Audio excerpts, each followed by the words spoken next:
Alhamdulillah,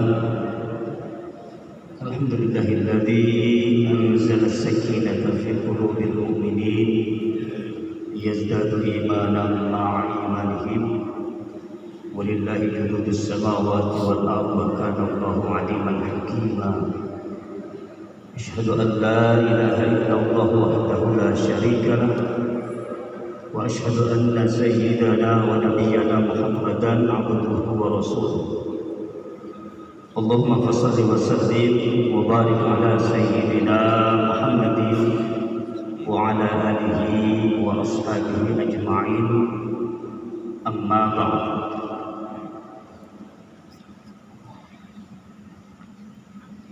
Ketua DKM Masjid Jakarta Islamic Center Al-Mukarram Kiai Haji Muhammad Subki MC,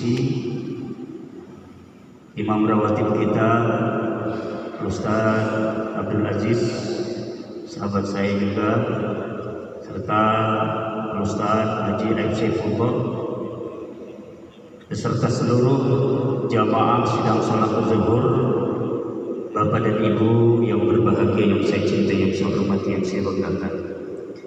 Bersyukur kita kepada Allah dengan mengucapkan alhamdulillahirabbil alamin atas limpahan rahmat dan berbagai karunia-Nya hingga sampai saat detik ini kita masih diberikan kesehatan, sehat jasmani dan rohani, sehingga alhamdulillah kita semua dapat melaksanakan aktivitas kita salat zuhur berjamaah di masjid yang kita cintai, Jakarta Islamic Center Jakarta Utara. Bersalawat kepada Nabi kita Muhammad Rasulullah sallallahu alaihi wasallam. Allahumma shalli ala Muhammad wa ala ali Muhammad. Hadirin jamaah rahimakumullah, Rabu kali ini bertepatan dengan tanggal 13 Zulqa'dah 1444 Hijriah bersamaan dengan tanggal 31 Mei 2023. Alhamdulillah, sebagai landasan kultur zuhur pada kali ini kami beri judul Al-Quran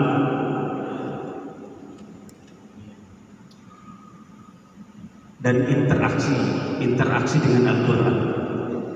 Jamaah sekalian rahimakumullah, kita beruntung menjadi salah satu atau menjadi umat Rasulullah Nabi kita Muhammad Rasulullah sallallahu alaihi wasallam yang Allah amanahkan Al-Quran sebagai kitab sucinya, yang merupakan penyempurna dari kitab-kitab sebelumnya, Zabur, Taurat dan Injil, di mana kandungan Al-Quran yaitu di dalamnya berita umat terdahulu, kabar umat di masa depan, dan sebagai landasan hukum bagi umat saat ini.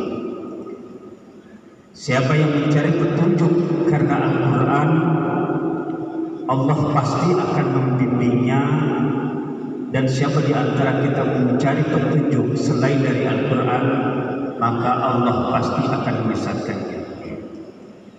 Jamaah Al-Quran sebagai landasan hukum bagi umat saat ini dan petunjuk serta barometer kehidupan kita di dunia ini. Tentu bagaimana Al-Quran menjadi landasan hidup kita, ada beberapa hal yang kita lakukan dalam kehidupan kita sehingga menjadikan Al-Quran sebagai landasan hidup kita umat Islam. Yang pertama, jamaah rahimakumullah, bagaimana Al-Quran menjadi landasan hukum atau landasan hidup kita umat Islam. Pertama, al-istima'ul Quran, yaitu bagaimana kita gemar mendengarkan ketika ayat-ayat Al-Quran dilantunkan oleh saudara, teman, sahabat kita. Itu dulu yang pertama. Wa idza quri'al Qur'an fastami'u lahu wa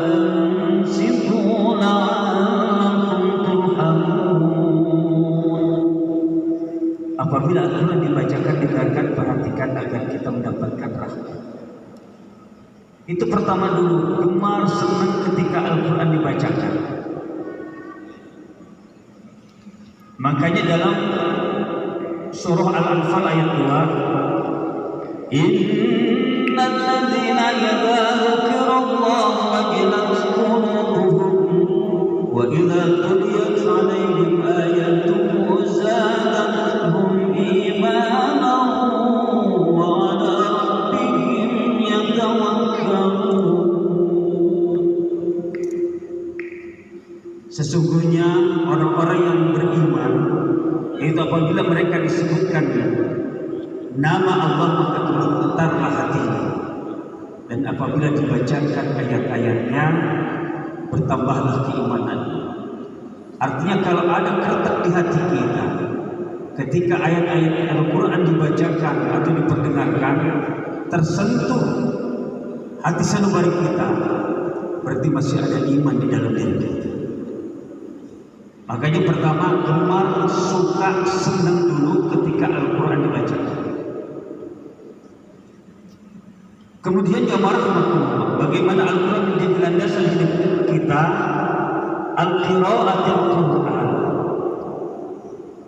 Baca Al-Quran, baca dan baca. Lalu timbul pertanyaan, bagaimana Pak Ustaz kita membaca tetapi kita belum paham artinya. Semuanya pasti bertahap. Dari mulai gemar mendengarkan ayat-ayat Al-Quran, kemudian kita terus membaca Al-Quran. Al-Quran adalah merupakan kalam Allah, ayat-ayat Allah. Siapapun di antara kita membacanya sudah pasti akan Allah berikan pahala. Siapa orang yang membaca satu huruf Al-Quran, Allah akan balas 10 kebajikan. Orang-orang yang membacanya terbata-bata itu 2 kali lipat. Jadi baca Al-Quran, terus baca dan baca. Kemudian selanjutnya bagaimana Al-Quran atau interaksi kita setiap saat dengan Al-Quran dan menjadi landasan hidup kita, at-ta'allamul Quran. Berupaya tadi setelah kita mendengarkan kemudian membaca, berupaya untuk belajar memanaikan imannya. Al-Quran dihafal oleh 2 kitab, tafsir dan tajwid. Jadi ketika cara membacanya, yaitu ada aturan-aturan kaidah-kaidah tajwidnya, bagaimana panjang pendeknya, hukum-hukum dan yang lainnya, itu semua ada aturan cara membacanya. Tidak bisa sembarangan. Itu dengan tajwid. Kemudian bagaimana memanaikan dengannya? Ada yang bisa membantu kita dengan tafsir-tafsir, baik dari Departemen Agama atau dari lembaga-lembaga yang lainnya. Mulai dari situ,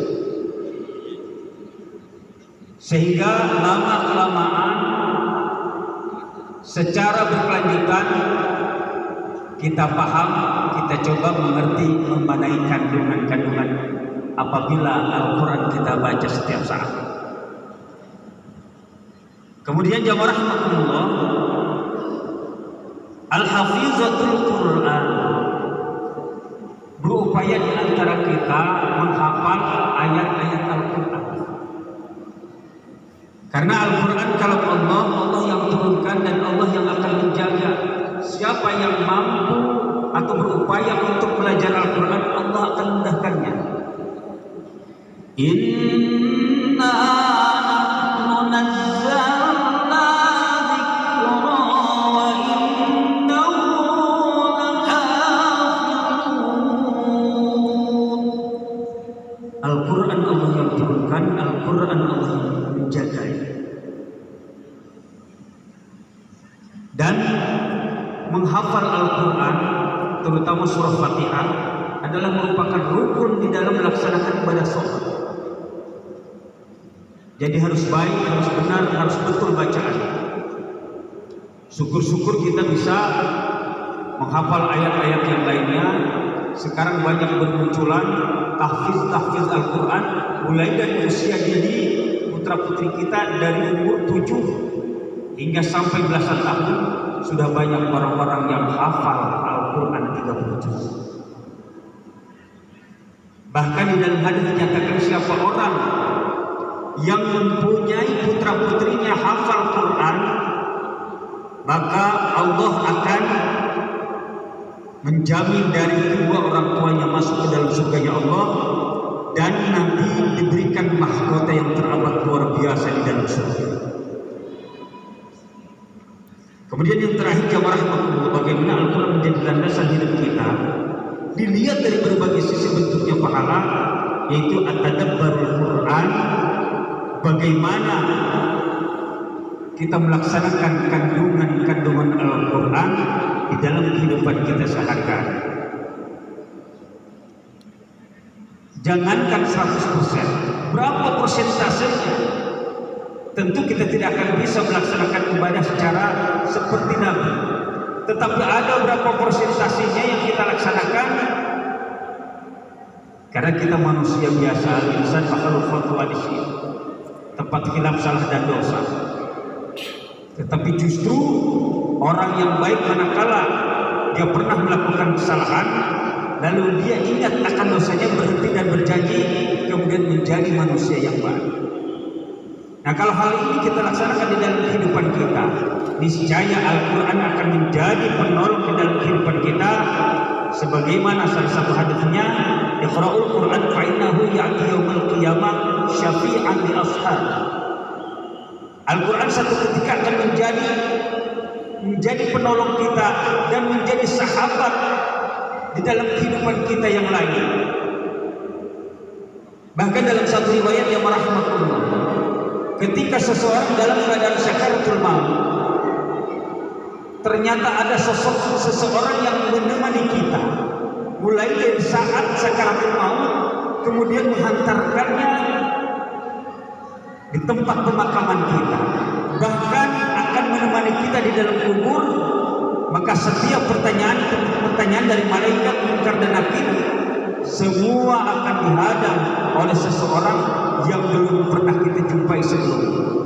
Makanya si mayit bertanya, siapakah engkau? Aku belum pernah melihatmu sebelumnya. Akulah Al-Quran yang selama ini kau baca. Lalu malaikat kembali kepada Allah, ya Allah, aku tidak bisa mengajukan beberapa pertanyaan terhadap si mayit karena ada seseorang yang menghalangi. Kata Allah, dia adalah bagian dari keluarga. Ternyata Allah mempunyai keluarga, yaitu orang-orang yang waktu hidup di dunia tidak terlepas dari interaksi dengan Al-Quran, membaca, menyimak, mendengarkan, menghafal, dan melaksanakan kandungan di dalam kehidupannya sehari-hari. Hadirin jamaah rahimakumullah, Kultum Zuhur yang berbahagia, Jakarta Islam Center yang saya cintai, yang saya hormati, yang saya banggakan, kembali mari kita jadikan Al-Quran sebagai landasan hidup kita umat Islam di dalam kehidupan kita. Dan ini adalah merupakan barometer kehidupan kita. Berita umat terdahulu telah diceritakan dalam Al-Quran, bagaimana kisah-kisah perjuangan nabi-nabi sebelumnya semua diceritakan dalam Al-Quran. Dan kemudian berita umat terdahulu, kabar umat di masa depan sudah diceritakan dalam Al-Quran. Bagaimana tanda-tanda akhir zaman semua diceritakan dalam Al-Quran dan sebagai landasan hidup bagi umat saat ini. Jangan pernah jauhi Al-Quran.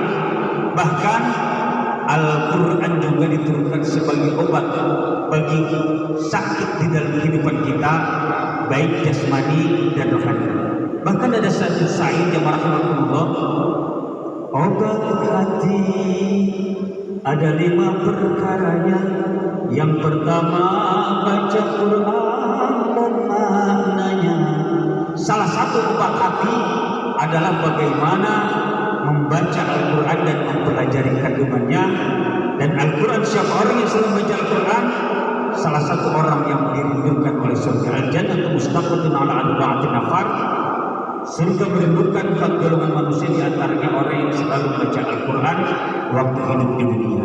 Hadirin jamaah rahimakumullah, demikian Kultum Zuhur pada kali ini, mudah-mudahan bermanfaat bagi kita semuanya.